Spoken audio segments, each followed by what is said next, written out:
Hi everyone. Welcome back to Foster Swift's podcast, Businesswomen Talking, a podcast where we hope to dive into the stories, insights, and experiences of businesswomen today. My name is Amanda Dernovshek. I'm one of your co-hosts. And I'm Lindsey Mead, and we're thrilled to have you for our third episode to Businesswomen Talking. Today we're joined by a special guest, Jessica Starks. Hello, thanks for having me today. We're so happy to have you. We're going to give you a little bit of background into Jessica's bio and the things that she's done in the community, and then we'll dive into some questions. So Jessica has been in the business industry, assisting companies across Michigan in various roles since 2003. Currently, she's the owner of two entities, Transworld Business Advisors and Exit Factor of Lansing and Grand Rapids. Jessica assists business owners as an exit strategist, which, as the title suggests, you're helping folks exit their business. And our work frequently overlaps with Jessica's, at least Amanda and I, as we help businesses with their mergers and acquisition ventures. Yeah, I would describe Jessica as an opportunity finder for businesses. She evaluates businesses and where they're at, where they want to go, and how she can help them to make that happen.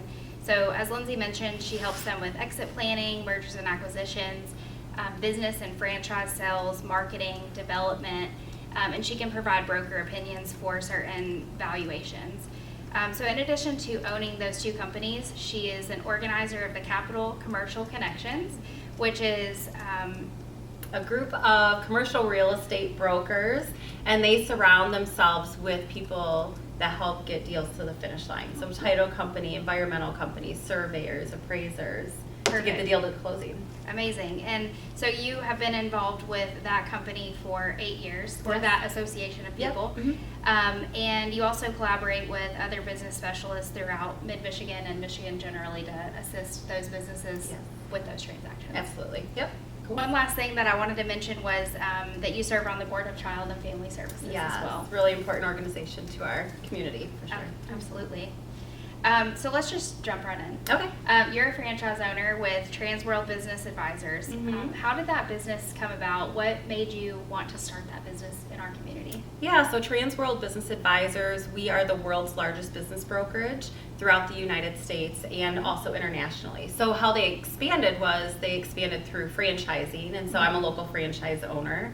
I've been surrounded by business owners since early in my career. To be honest, I never knew what a business broker was when I got started, so that's kind of funny that I'm doing that now, but it's exciting to go through that phase of a business owner's transition of what they've created just to get them into retirement or onto their next dreams.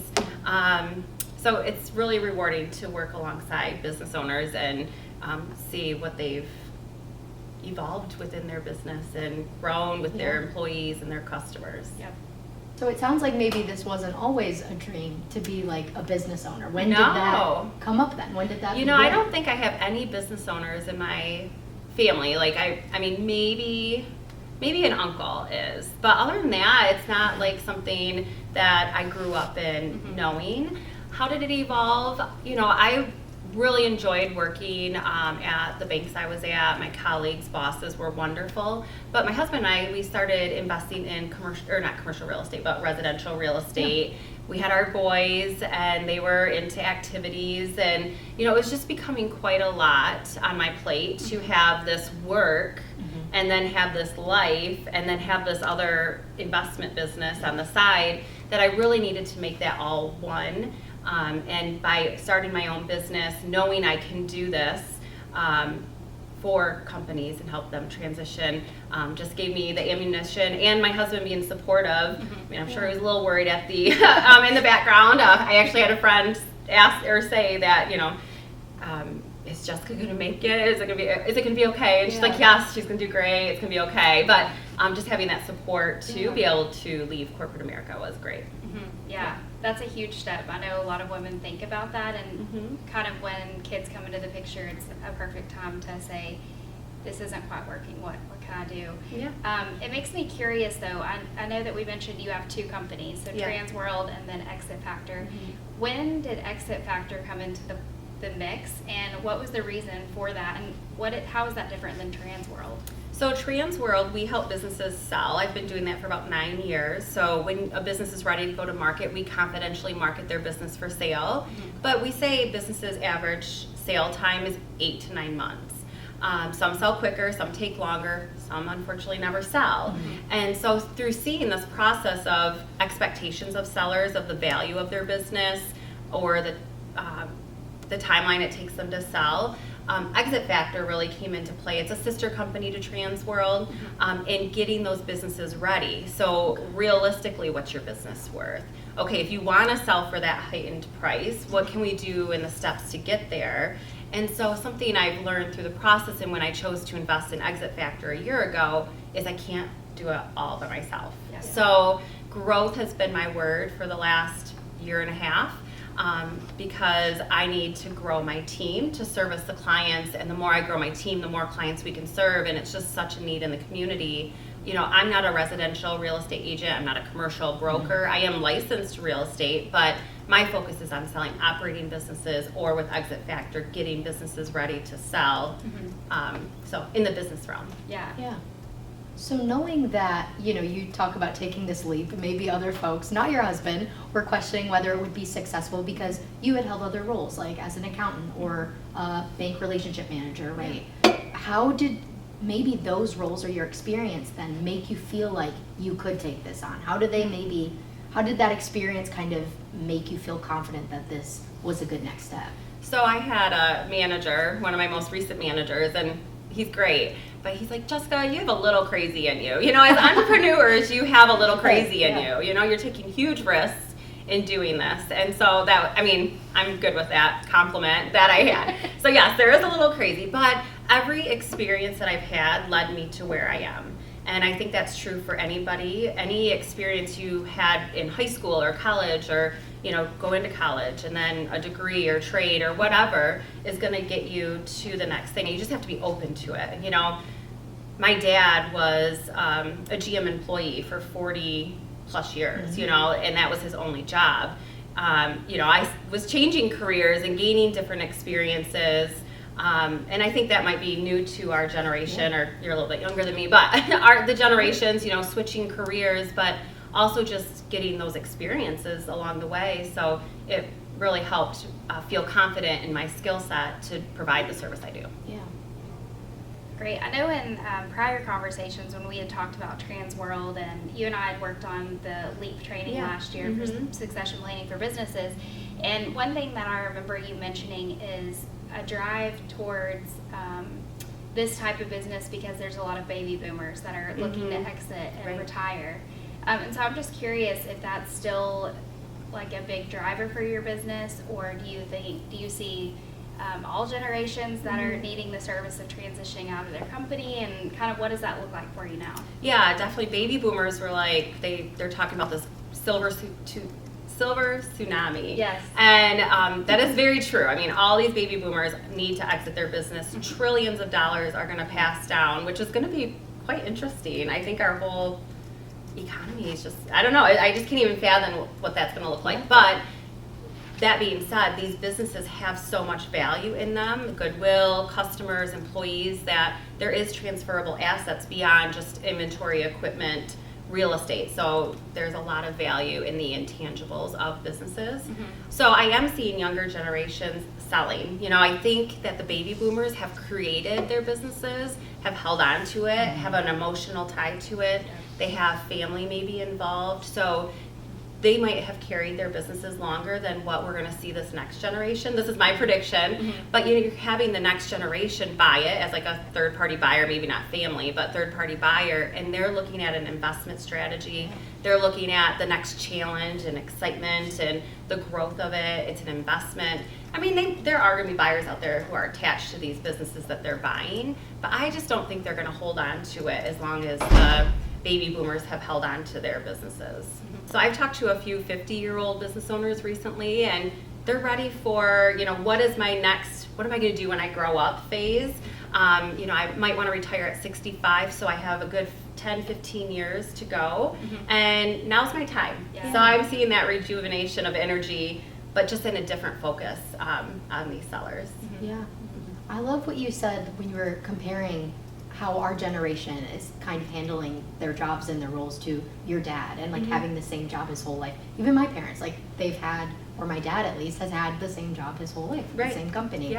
What would you say to somebody that is feeling hesitant about making a shift, that maybe has been in a role for a long time, that wasn't hopping along into different things or gaining different experience? Like, do you have the perspective that sometimes we're in too deep, or do you think you can always take the leap and start your own business? I think you can always take the leap to start. At the end of the day, we're all replaceable. Like, whether we like to believe that or not, we are all replaceable. So yes, you want your company committed to you, you want to be committed to your company, but if there's other opportunities that are going to help you grow as a person or help you use your skills for what you were meant to do, like, take that leap. Whether it's moving to another firm, I'm not telling you girls to leave here, but like whether it's moving to another firm, company, agency, whatever that might be, using those skills, the risk, yes, there's risk, there's reward, but if you're really feeling that drive to switch employment or buy a business or start a business, do it. Yeah. So I guess shifting to a little bit of a legal perspective for a moment, if you could go back and, you know, think about your experiences since starting your business, what's something that you wish you would have known? Yeah. I think you always want to believe that everything's going to go smooth and it's going to be perfect, but at the end of the day, something's going to happen. So just having an attorney on your side, an advisor to help guide you through that, bounce ideas off of. Maybe it's nothing that's happened yet, but could happen, so you're preparing and planning ahead. I think you get that from organizing, you know, your LLC or corporation to your contracts, agreements with employees or customers. Like, all those are like the starting paperwork. But you know, I've had situations come up that I never thought would have came up, and thank goodness I had my attorney available to be on my side and help me through that process. I would say don't have a divorce attorney, for example, when you're in business. I mean, maybe you need it, but know that there's different skill sets or specialties in lawyers that, you know, you need a business attorney. You need a transaction attorney if you're buying a business. You don't need that divorce attorney. It's really important to make sure that you have that specialist in what you need that service for. Yeah, that's a good point. I do think, you know, I know of folks in my community and family that have had the same lawyer their whole life for everything. Right. And sometimes folks don't realize, like, there are people with niche or diversified practices that have more exposure to particular things. Yeah. So I think that's a good point.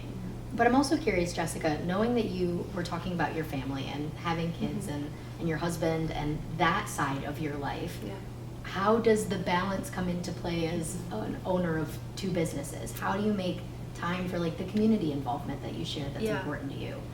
So I don't believe there is true work-life balance. I got into business ownership because this is my life. I have my business, I have my family, I have my puppies, I have our real estate investments. Like, I have friends, and I love my hobbies, you know, and traveling, and my boat, and water and sunshine, you know, like working out, all the things. Like, this is my calendar, this is my schedule. And I really love going to my kids' sporting events. So later today, I'm going to ask my assistant to upload my son's golf schedule for the spring onto my calendar so I can be there when he's playing. So again, I think there is some balance in regards to what's going to take your attention when, and there's going to be times that are going to be more focused on business than there is on family, and I think it's a give and take. Another thing I do on an annual basis is look at everything I'm involved in. So from a networking perspective, networking and marketing, a social, like, service aspect, and an education perspective of my industry, and, you know, see what's suiting me or fitting me going forward, because we can get involved in so much that, you know, we're just cutting ourselves too thin. So just reevaluating that on an annual basis or even every 6 months is really important. Yeah, I do too. I think it's easy to say yes to everything, and then before you know it, you're like, do I have time to sleep this week? Right. Because I have all of these commitments. Yeah. And I think the way that you're talking about building out your calendar and having that priority, like, you're going to have your kids' events on there, and then you'll work everything else kind of around that. Yeah. Yep. I love that. And, you know, I can appreciate that, managing so many things, keeping priorities the way they need to be on any given day, and maybe it's different. Something that I talk about with Lindsey and other attorneys here is, like, we cannot be a perfect attorney, a perfect partner, a perfect mom every day. Right. No. But we can be a great attorney today Mhm. and a pretty good mom, and then tomorrow we can be like a great wife and a pretty good attorney. Yes, You yes. you have to prioritize day to day things that are going to become top priority and second and third priority. Yes, absolutely. So last question I want to ask you though is, and it can be anything, whatever comes to mind first for All right. you here. If you could go back in time to when you started your business and give yourself one piece of advice, what would that be? I would say the book Who, Not How. The who, not how is how are you going to grow your business? And it's finding the who's, not trying to figure out the how I'm going to do that. And so now I have a consultant, I have a broker, I'm looking to hire another person, and that is really just great that we can service more people by finding the who's to add to our team to take care of those people. So I think that would be one piece of advice. Look at expanding my business sooner, but it was the right time. I had kids that were 5 and 8 years old, and now they're in high school, and who's mom these days? Right. But, And you're different too. At Right, the stage right. Of your life. Yes. Yeah.